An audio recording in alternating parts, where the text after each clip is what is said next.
Senhor, o que queres de mim?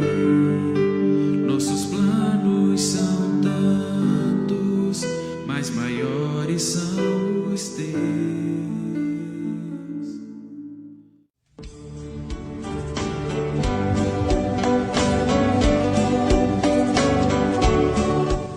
É isso aí, meus queridos, estamos dando sequência aí na programação. Eu quero nesta manhã conversar com você. Está lá no primeiro livro de Reis, capítulo 17, no primeiro livro de Reis, capítulo 17, no verso 1 diz assim: Então Elias, o tesbita dos moradores de Gileade, disse a Acabe: Tão certo como vive o Senhor, Deus de Israel, perante cuja face estou, nem orvalho nem chuva haverá nestes anos, segundo a minha palavra. Veio-lhe a palavra do Senhor, dizendo: Retira-te daqui, vai para o lado oriental e esconde-te junto à torrente de Querite, fronteira ao Jordão. Beberás da torrente, e ordenei aos corvos que ali mesmo te sustentem. Foi, pois, e fez segundo a palavra do Senhor. Retirou-se e habitou junto à torrente de Querite, fronteira ao Jordão. Os corvos lhe traziam pela manhã pão e carne, como também pão e carne ao anoitecer, e bebia da torrente. Meu querido, nós vemos que muitas vezes estamos realmente sujeitos a algumas situações em que o mundo vive, não pela nossa desobediência, não por sermos imprudentes, não por estarmos em pecado, né? Mas porque muitas vezes Deus, Ele está realmente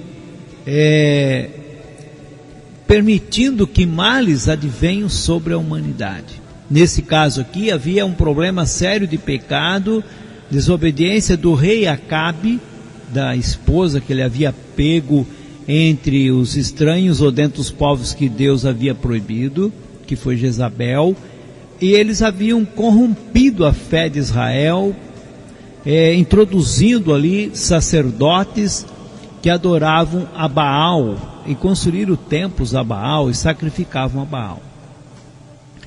Elias certamente era um profeta de Deus e havia muitos outros que o seguiam, ao qual ele orientava. Havia muitas pessoas em Israel que davam crédito aos ensinamentos dele. Mas chega um momento em que Deus mostra a ele que vai passar um período muito ruim.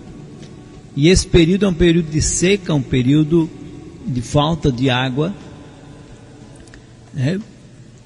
E vem Elias e fala ao rei o que vai acontecer. Ele vem a Acabe e fala a Acabe que nem orvalho nem chuva haveria por anos. Agora Deus fala para ele, para Elias: você também vai ter consequências, né? Você vai se retirar daqui, porque eles vão querer te matar a hora que começar a não chover, a não ter orvalho, vão te procurar para tudo que é lugar. Então retira-te daqui, vai para o lado oriental, né? O norte, e vai te esconder. Ele diz: te esconde junto à torrente de Querite, fronteira ao Jordão. Quer dizer, fazer fronteira já com outros países. O profeta obedece a Deus, o profeta transmite a palavra de Deus, mas o profeta também tem na sua vida que enfrentar os problemas que ele mesmo vem anunciando. E Deus diz: tu vai beber da torrente, ou seja, da água que corre ali, e vai se alimentar dos corvos, porque eles é que vão te sustentar, eles vão te trazer pão, vão te trazer carne, né? Pela manhã e pela noite. Podemos achar que é maravilhoso, né? Mas imagina você estar dentro de casa e com a situação que nós estamos vivendo hoje, a maioria reclamando, não é verdade? Protestando, mas está dentro do seu conforto, com alimento, com equipamento, aparelhos que pode estar em comunicação, sabendo o que está acontecendo em tudo que é lugar, né? No conforto, muitas vezes, do ventilador, do ar-condicionado, com comida, o bem-estar, está restringindo-se só os movimentos e muita gente está a reclamar. E digo, muita gente às vezes da própria igreja, né? Não estou nem usando o mundo. Agora Elias aqui teve que ir para um local ermo, teve que ir para um local onde ele não tinha uma casa, onde ele não tinha um conforto, onde ele não tinha ninguém para conversar, aonde se alimentava quando traziam comida a ele, lógico, eram aqueles pássaros, os corvos que traziam, o suficiente para que ele mantivesse, né, o seu corpo em funcionamento. Quanto tempo ele ficou ali, a Bíblia não diz, só diz que chegou um momento em que aquela torrente, aquela água secou. Lógico que isso não foi 5 dias, 10 dias, 15 dias, né? Foram mais tempos. E Elias estava ali o dia todo, né? A noite toda. Eu fico imaginando a paciência que esse homem teria que ter, né? Para suportar essa situação. Logicamente nós também vamos encontrar, se lermos atentamente essas passagens desse período, que muitos outros profetas que acreditavam como Elias, que obedeciam a palavra de Deus, alguns foram mortos por Acabe, que os perseguia, e outros tantos viveram escondidos também, foram escondidos para que não fossem atingidos ou não fossem mortos. Outros tiveram que deixar a região, fugir para outras cidades e assim por diante. Então há momentos na nossa vida, querido, que não é como nós queremos, mas é como Deus determina. E o que nós devemos aprender a ter é paciência. E, querendo ou não, né, a Bíblia diz que tribulação produz paciência. E nós, como filhos e filhas de Deus, devemos de ter este atributo, esta virtude do fruto espiritual, né, que é a paciência, que nos falta. Nós vivemos segundo o mundo, na correria, na loucura das coisas, né, sempre querendo o amanhã hoje, e deixamos o atributo necessário, a virtude necessária, a paciência de lado.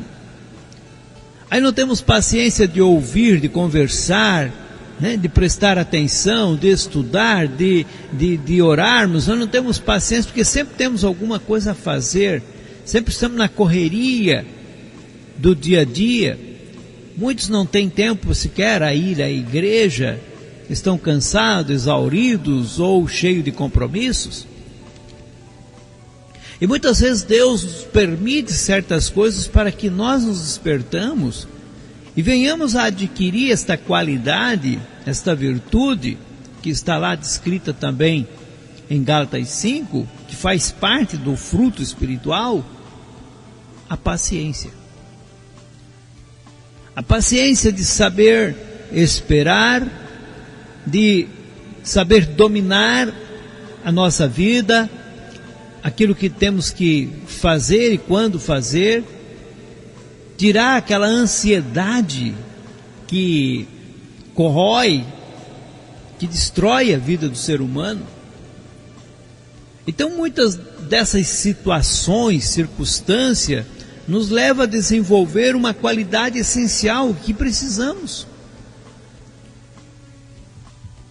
Mediante certamente a situação que estamos vivendo, o que mais temos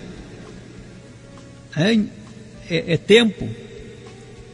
E esse tempo então nós temos que exercitar com a paciência. Elias esteve ali por vários e vários dias. Por fim a água acabou, secou.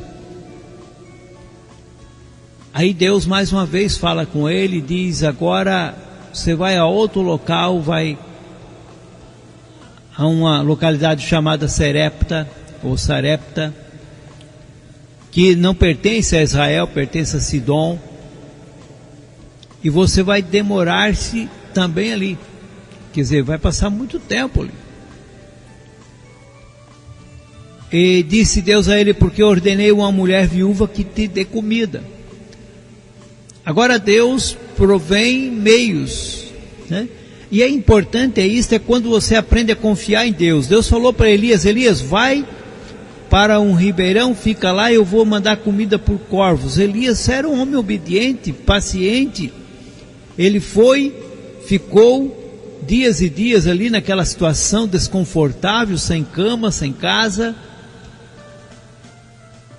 porque ele obedecia, ele acreditava em Deus, e Deus proveu o que ele precisava.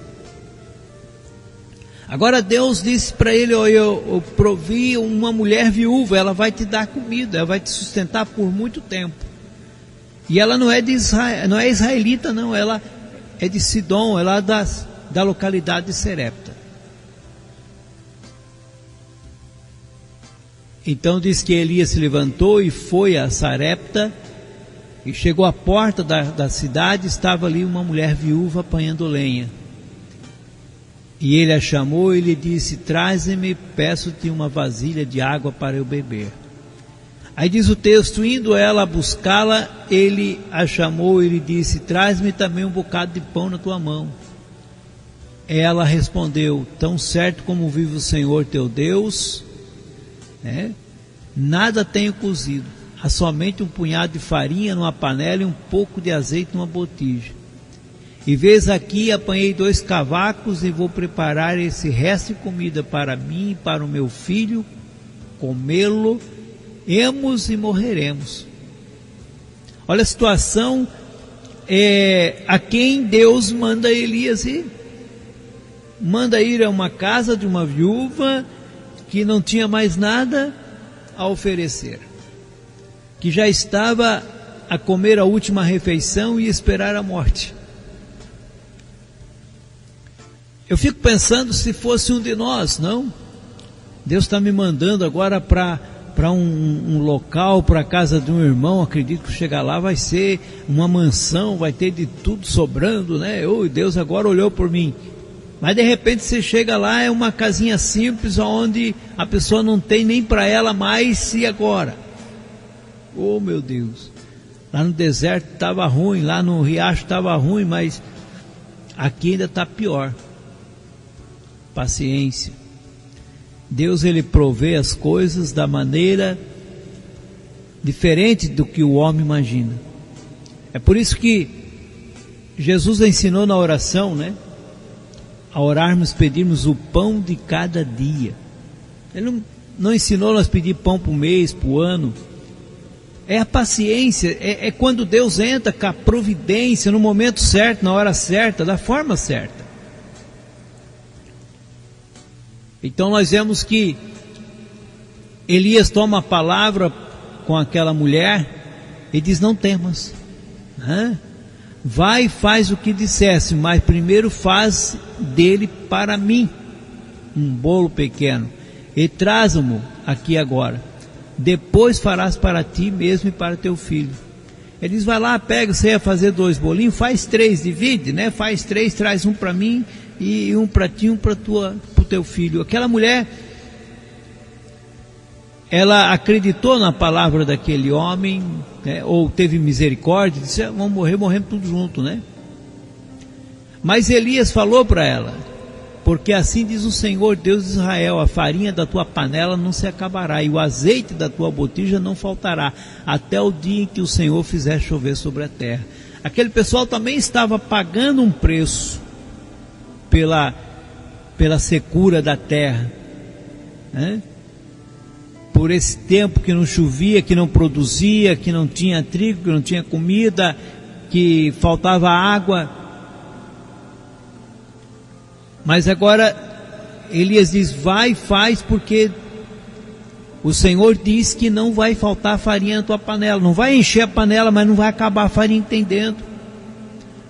Não vai encher a botija de azeite, mas não vai faltar azeite dentro. Sempre que você tira, vai ter mais. É difícil acreditar nisso. É só vendo ou sentindo, porque é algo impressionante. Você vê, né, um bujão de gás cheio é uma coisa, você sente que o peso está firme. Agora dizer que ele está vazio, você pega, está levezinho, diz: não, não vai acabar o gás, não vai acabar o gás. Tem que ter fé. Está lá no finalzinho do arroz, dentro da cambucazinha, e você tira mais uma xícara de arroz e diz: amanhã vai ser a última, e chega lá e tem mais. É difícil, mas foi o que aconteceu com aquela mulher. E diz que foi ela e fez segundo a palavra de Elias. Assim comeram ele e ela e a sua casa muitos dias. E diz: da panela a farinha não se acabou, da botija o azeite não faltou, segundo a palavra do Senhor por intermédio de Elias. Eu quero dizer para você, meu amado, que nós devemos aprendermos com as circunstâncias e situações ao qual passamos na vida, a adquirirmos mais e mais experiência com Deus. Nós precisamos ter mais paciência, acreditar mais. Se temos que nos isolar, amém, né? Amém. Mas eu sou servo de Deus, eu posso andar livre? Não, Elias era um servo de Deus, homem profeta, foi quem profetizou e teve que andar escondido, porque senão iam matá-lo. Teve que estar confinado, não foi por um mês, nem por alguns dias, foram 3 anos e meio. Você já imaginou? Meu amado, há coisas na nossa vida em que nós devemos aprendermos com as circunstâncias do momento. E Deus quer que nós sejamos um povo mais sábio. Um povo que desenvolve as qualidades de um verdadeiro homem, de uma verdadeira mulher de Deus, né? As qualidades do fruto espiritual. E a paciência, a tolerância, o amor, né? A compreensão. É nesse momento que nós vamos desenvolver e mostrar se temos ou não. É nessa circunstância ao qual nós passamos, que não é nem comparável com o que passou Elias, né? Os profetas daquela época, mesmo confinado por anos, né? Vivendo do pouquinho que todo dia lhe surgia, das formas miraculosas que Deus fazia com que eles tivessem o alimento diário, né? Muitos dizem: imagina, maravilha, um corvo trazendo comida para Elias, será que você comeria, né? Desta forma? Se todo dia tivesse que chegar alguém para trazer a comida para você, você estaria contente? Ou estaria blasfemando de Deus porque está na dependência? Meu amado, Deus trabalha conosco de diferentes formas. Uma coisa devemos aprender: que todas as situações cooperam para o bem daqueles que amam a Deus, como disse Paulo. É saber aproveitar o momento. O que eu vou aprender com isso? Né? Quanto eu vou crescer com essa situação ou essa circunstância? Peça a Deus, se envolva mais com Deus, busque agora ter mais tempo realmente para com Deus. E quando sair dessa situação, aprende que não adianta a tua correria, a tua luta desesperada, desenfreada. Não adianta adquirir muito ou ter muito e no final você acaba ficando igual aos demais também, sem ter no que gastar ou o que fazer. Com tudo isto, no tempo ao qual vivemos, eu digo que é bem oportuno para nós como igreja aprendermos a viver melhor, a conviver melhor, a tirar mais tempo para as coisas espirituais e saber que tudo nesta vida Deus está no controle. Seja bom, seja ruim, Deus está no controle. Mas aqueles que confiam em Deus, por mais ruim que seja a situação, se eles obedecerem e fazerem conforme a vontade de Deus, Deus os guarda, os livra, Deus conduz com mão forte, mas da maneira de Deus, não da nossa. Na visão de Deus, não na nossa. Então, que possamos aprender com a situação que passou Elias, e não só ele, leia toda a história, né? O tempo nosso que não permite, mas leia toda a história de Elias, daqueles que acreditaram em Deus, que como diz no final lá, Deus mesmo falou para Elias, não foi só tu não, tem milhares de homens aqui que não dobraram o seu joelho a Baal, e que de maneiras foram perseguidos, foram escondidos, porque o diabo queria matá-los por meio do rei, né, Acabe, da rainha Jezabel. Que nós possamos, queridos, aproveitar esses momentos para o crescimento espiritual, em nome do Senhor Jesus. Amém?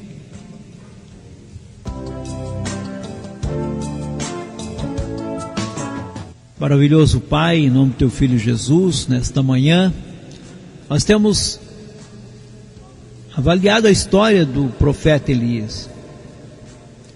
Homem obediente, temente, de fé, e que passou por situações terríveis, mas manteve-se obediente. Fez o que lhe era agradável. Não reclamou das circunstâncias ou situação a qual ele estava passando, mas obediente àquilo que o Senhor ordenou, assim o fez. Que nós possamos, Pai, desenvolver essa qualidade, a paciência, a tolerância, o convívio, a confiança em Ti, Senhor. Que a Tua igreja, nesses dias ao qual passa, possa parar a sua corrida desenfreada atrás das coisas do mundo e buscar as coisas que são espirituais, que são essenciais, que nos dão vida eterna. Que possamos, ó Pai, verdadeiramente aprendermos com a circunstância que ela é boa, porque todas as coisas cooperam para o nosso bem quando o Senhor está no controle. Assim, Pai, peço, venha abençoar nesta manhã a cada ouvinte, a cada irmão, a cada irmã, Senhor, concedendo paz, concedendo fé, concedendo paciência, compreensão da Tua vontade, do Teu querer. É o que eu te peço em nome do nosso Senhor e Salvador, Jesus Cristo. Amém. Meus queridos, estamos chegando ao término de mais um programa Crescer na Graça. Muito obrigado pela sua companhia. Paz seja convosco.